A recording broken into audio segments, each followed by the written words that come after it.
directed to be disclosed by the court is readily available. In view of the above discussion, चंदा दिया था 90 करोड़ का, 90 करोड़ का जूता सूंघाया था तो सरकार ने सूंघ लिया। भारतीय जनता पार्टी के सीने पर सांप लौटते रहे। सांप कुछ इस कदर लौटे कि मैं आपको बता नहीं सकता। जब अगर वाकई में अपने बाप के असली मुंह से पैदा होता कोई प्रधानमंत्री ना और देशभक्त होता तो अभी तक इस्तीफा दे देता। रिश्वत खाए सैया हमारो, ये गाना था पान खाए सैया हमारो, तीसरी कसम फिल्म का राज कपूर का। आज अचानक से याद आने लगा जब इलेक्टोरल बॉन्ड पर जब खुलासे होने लगे। इलेक्टोरल बॉन्ड पर जब खुलासे होने लगे तब समझ में आया कि राज क्या था। यहां अभी तक किसी पार्टी का नाम डिक्लेयर नहीं हुआ है क्योंकि यूनिक नंबर अभी तक नहीं जारी किया गया। एसबीआई के द्वारा एक बार फिर कोशिश की गई उन पार्टियों का नाम छुपाने की जिन पार्टियों ने था चंदा लिया। उन पार्टियों से क्या मतलब है भाई? सबसे ज्यादा चंदा तो बीजेपी को मिला है तो उन्हीं का नाम छुपाया गया। यूनिक नंबर आईडी जब तक नहीं होगा पता कैसे चलेगा? लेकिन लोगों ने सोशल मीडिया पर अनुमान लगाना शुरू कर दिया। ईडी आईडी की तरफ धनुष बाण और लोगों का निशाना तन गया। हिंदुस्तान की पब्लिक मूर्ख तो है नहीं। इंटेलेक्चुअल्स जो खासतौर पर सोशल मीडिया पर रहते हैं उन्होंने अपना निशाना बनाना चालू कर दिया। कुछ पत्रकार जो थोड़ा सा रिटायर हो गए नेशनल चैनलों से, उन्होंने भी अपने अपने मतलब जो अनुमान थे अपने अपने तरीकों से डालने शुरू कर दिए। लेकिन सोशल मीडिया पर सबसे बड़ी वजह क्या थी? कुछ चीजों का मिलान और कुछ चीजों के सबूत लोगों ने सोशल मीडिया पर ढूंढे। अब लगता है कि इलेक्टोरल बॉन्ड मोदी जी की गारंटी जो नारा दिया था मोदी की गारंटी है, वो लगता है कि इलेक्टोरल बॉन्ड मोदी की गारंटी थी कि भ्रष्टाचार करो, इसके बदले इलेक्टोरल बॉन्ड के बदले आपको सब कुछ दिया जाएगा, ठेके भी दिए जाएंगे, सब कुछ दिया जाएगा। ईडी आईडी की जो संस्थाएं थी वो इस तरह से इस्तेमाल की गई कि जिस तरह से चंदा लेने के लिए मोहल्ले के लोगों को भेजा जाता है ये बता करके कि फलाना आदमी ये है ना उससे इतना चंदा लेके आना है, फलाना आदमी ऐसा है तो वहाँ ये करके इतना चंदा संगठन के लिए लेके आना है।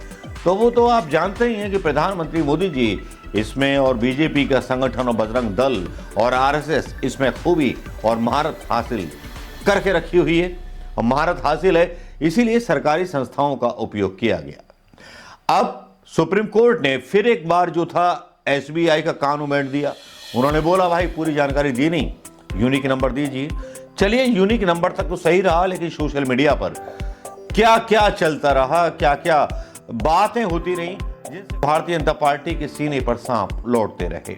सांप कुछ इस कदर लौटे कि मैं आपको बता नहीं सकता। जब मैंने सुबह जगा, हालांकि जो था रात देर तक ये चीजें आई थी, क्यों आई, किस लिए आई, जल्दी आ जानी चाहिए थी। जब ये डाउनलोड हुई थी जानकारियां इलेक्शन कमीशन में तो यहां कुछ पत्रकार और सोशल मीडिया एक्टिविस्ट सवाल उठाने लगे। जैसे कि सबसे पहले कृष्णकांत जी ने लिखा कि एसबीआई की ओर से कुल 22,217 इलेक्टोरल बॉन्ड बेचे गए। हर बॉन्ड के पीछे घोटाला है। कुछ नजीर देखिए। केस नंबर 1, 2 अप्रैल 2022 फ्यूचर गेमिंग होटल सर्विसेज की 409 करोड़ की संपत्ति ईडी ने अटैच कर दी। 7 अप्रैल 2022 को कंपनी ने 100 करोड़ का इलेक्टोरल बॉन्ड खरीदकर चंदा दिया। किसको दिया होगा? रेट फिर क्यों नहीं पड़ी? केस नंबर 2, अप्रैल 2023 मेगा इंजीनियरिंग ने करोड़ों का चंदा दिया। मई 2023 मेगा इंजीनियर को 14,400 करोड़ का प्रोजेक्ट मिल गया, चंदा भी मिला और धंधा भी मिला। केस नंबर 3, 18 अगस्त 2022 को सीरम इंस्टीट्यूट ऑफ इंडिया के मालिक पूनावाला ने एक ही दिन में 52 करोड़ का, एक दिन में, वैसे 500 करोड़ का आरोप लग रहा है, एक दिन में 52 करोड़ का चंदा दिया उस व्यक्ति ने जिसने कोई टेस्टिंग नहीं कराई थी, वैक्सीन की, किसी चीज की नहीं कराई थी, कुछ नहीं कराया था, जिस पर अखिलेश यादव क्या बोल उठे। अखिलेश यादव, क्योंकि इस केस नंबर 3 के बाद जाएंगे लेकिन अखिलेश यादव को पहले सुन लीजिए। याद है आपको हमारे बारे में क्या क्या कहा था भाजपाइयों ने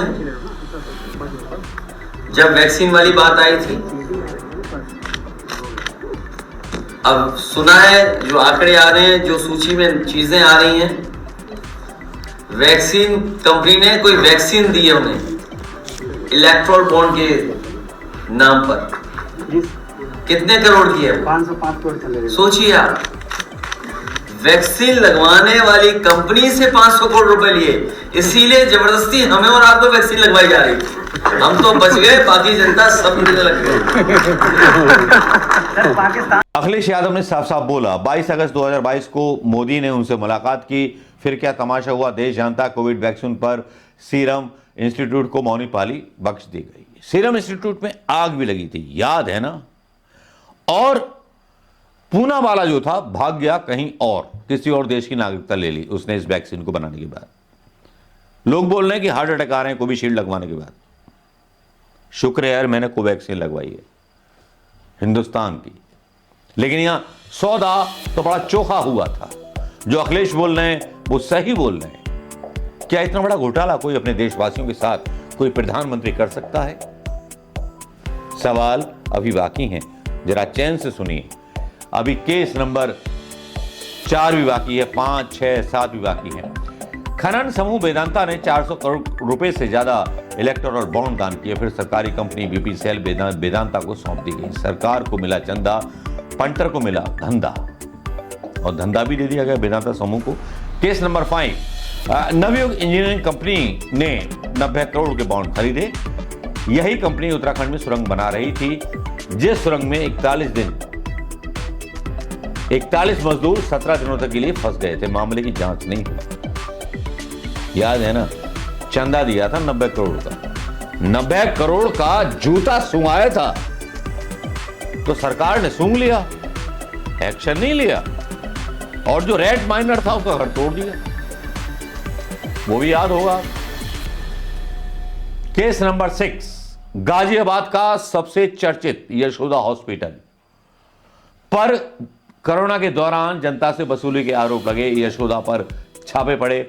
यशोदा हॉस्पिटल ने 162 करोड़ रुपए के बॉन्ड खरीदे और वॉशिंग मशीन में वो धुल गया।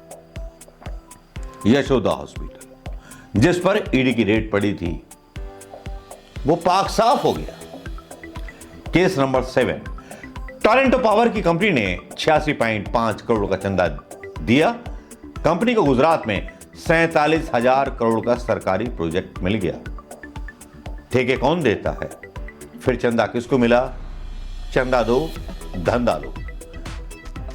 टोरेंट पावर नाम की कंपनी, गूगल कीजिए पता चल जाएगा मालिक कौन है। आईआरबी इंफ्रास्ट्रक्चर नाम की कंपनी ने जुलाई 2023 में करोड़ों का चंदा दिया। कंपनी को अगले कुछ महीनों में लगभग 6,000 करोड़ रुपए के प्रोजेक्ट मिले। केस नंबर 9, भाजपा सरकार ने मित्तल ग्रुप को गुजरात में सबसे बड़ा धंधा दिया। मित्तल ग्रुप ने इलेक्ट्रो बॉन्ड से भाजपा को चाप चाप करके चंदा दिया। केस नंबर 10, पुलवामा हमले के बाद हब पावर कंपनी नाम की पाकिस्तानी कंपनी ने भारत में इलेक्टोरल बॉन्ड क्यों खरीदा? सवाल इस पर भी उठ रहे। और चंदा किसको दिया? और केस नंबर 11, दिसंबर 2023 शिरडी साईं इलेक्ट्रिकल पर छापा पड़ा। दिसंबर 2023 और जनवरी 2024 में शिरडी साईं कंपनी ने छप्पर फाड़ करके चंदा दिया। यह है मोदी की गारंटी, चंदा दो धंधा लो। ये सब कुछ दोस्तों चलता रहा और मैं भी हैरान था देख करके। पूना वाला कोविशील्ड 52 करोड़ रुपए भाजपा को दिए थे दूसरी वैक्सीन को मार्केट में आने से रोकने के लिए। बिना थर्ड ट्रायल के इसने अपनी वैक्सीन उतार दी। पूना वाला ने प्रधानमंत्री मोदी जी के आशीर्वाद से क्योंकि चंदा दे दिया था। कितने लोगों के जिंदगियों से खेला गया। और एक बात और है इसमें, अभी तो सुप्रीम कोर्ट ने फटकार लगाई है, बोला है कि पूरी जानकारी दीजिए, नंबर दीजिए। स्टेट बैंक ऑफ इंडिया ने सुप्रीम कोर्ट में यह हलफनामा दिया था कि कुल 22,217 इलेक्टोरल बॉन्ड बेचे गए थे, लेकिन आज केवल 18,871 बॉन्ड की जानकारी दी गई है। बाकी के 3,346 बॉन्ड की जानकारी क्यों छुपाई गई? ये बिल्कुल समझ के बाहर है। और मैं आपको बता दूं कि जो मैं आपको बता चुका हूं कि फ्यूचर गेमिंग और ये सारी चीजें हुई, सब कुछ हुआ, लेकिन सबसे 3 मोस्ट जो कंपनी थी, 30 कंपनी जिन्होंने चंदा दिया था, उसमें से 14 कंपनियों पर ईडी, आईडी, सीबीआई की रेड पड़ी थी। हैदराबाद की फार्मा कंपनी पर आईटी का छापा पड़ा था, देखा होगा आपने टीवी पर। वहां पर 6 अक्टूबर को 550 करोड़ रुपए की बेहिसाब दौलत का पता चला था, और उसके बाद इस कंपनी ने भी बीजेपी को इलेक्टोरल बॉन्ड खरीदे और किसी पार्टी को चंदा दिया। ये पता जब चलेगा जब यूनिक आईडी आ जाएगी, और ये पता जब चलेगा जब बाकी के जो मैं बोल रहा हूं, जो अंतर है 3000 करोड़ का, वो पता चल जाएगा। अभी तक तो 6060 करोड़ रुपए बीजेपी को मिले हैं इस हिसाब से, और यह भी साबित हो रहा है कि गड़बड़ तो थी। और जिस फ्यूचर गेमिंग ने इतना बड़ा चंदा दिया है, जो नंबर 1 पर है, उसका ऑफिस जरा देख लीजिए कैसा है, कितना शानदार ऑफिस बनाया हुआ है इस गेमिंग कंपनी ने, जिसने बहुत बड़ी मात्रा में जो है चंदा दिया है। लेकिन यहां जिस भी कंपनी पर ईडी, आईडी की रेड पड़ी और जिस कंपनी ने चंदा दिया, वो कंपनी भी जो थी एक तरह से जांच के दायरे में थी। गेमिंग कंपनी का नाम सबसे पहले आया, सबसे पहली 5 कंपनियों में इन्हीं का नाम, तो लोग बोल रहे थे कि अदानी तो कहीं है ही नहीं और अंबानी भी कहीं नहीं है। जरा क्लोज करोगे इसे, बंद कर दो।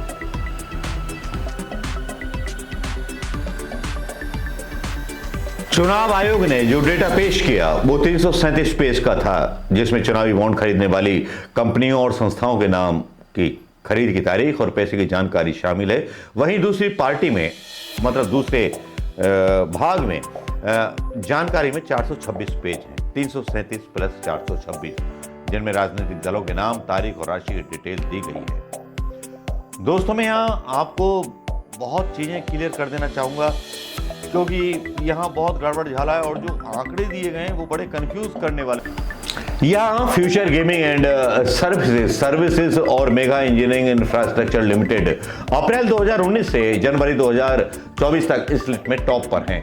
1368 करोड़ रुपए के साथ future gaming and hotel services सबसे ज्यादा फंड देने वाली कंपनी है। इसके पीछे किस उद्योगपति का हाथ है वो भी जल्दी सामने आ जाएगा। वहीं 966 करोड़ रुपए के फंड के साथ mega engineering and infrastructure limited दूसरी बड़ी कंपनी। कुछ शैल कंपनियों के द्वारा भी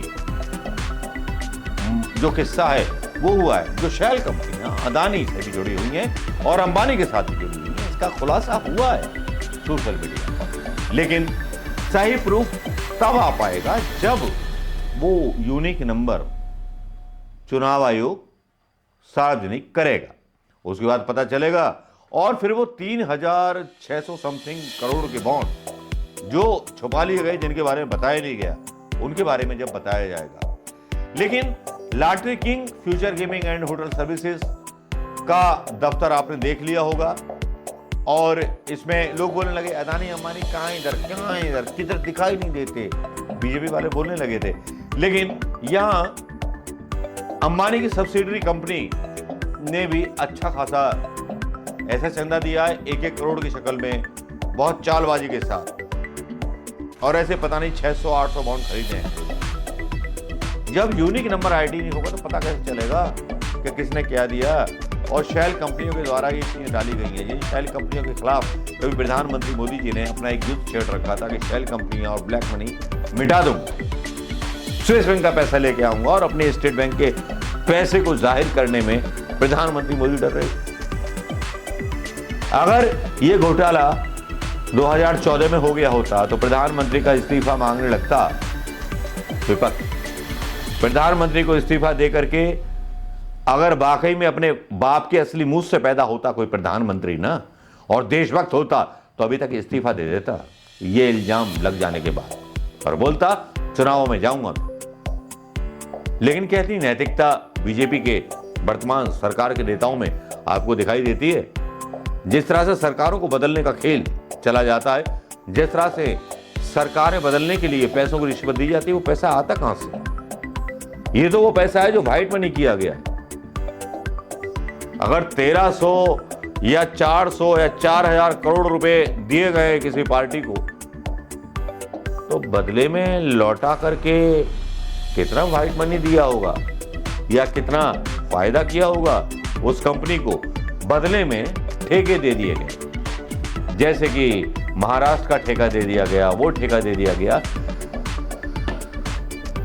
वो बीत गए जमाने जब हिंदुस्तान की आजादी के लिए लड़ते थे लोग, वो बीत गए जमाने जब हिंदुस्तान की आजादी के लिए लड़ते थे लोग, वो बीत गए जमाने जब गरीब का हक मांगने के लिए लड़ते थे लोग। आज तो वो हद है कि गरीब की जेब काटने वाले भी हिंदुस्तान के सुल्तान कहलाए जाते हैं। नमस्कार, जय हिंद दोस्तों।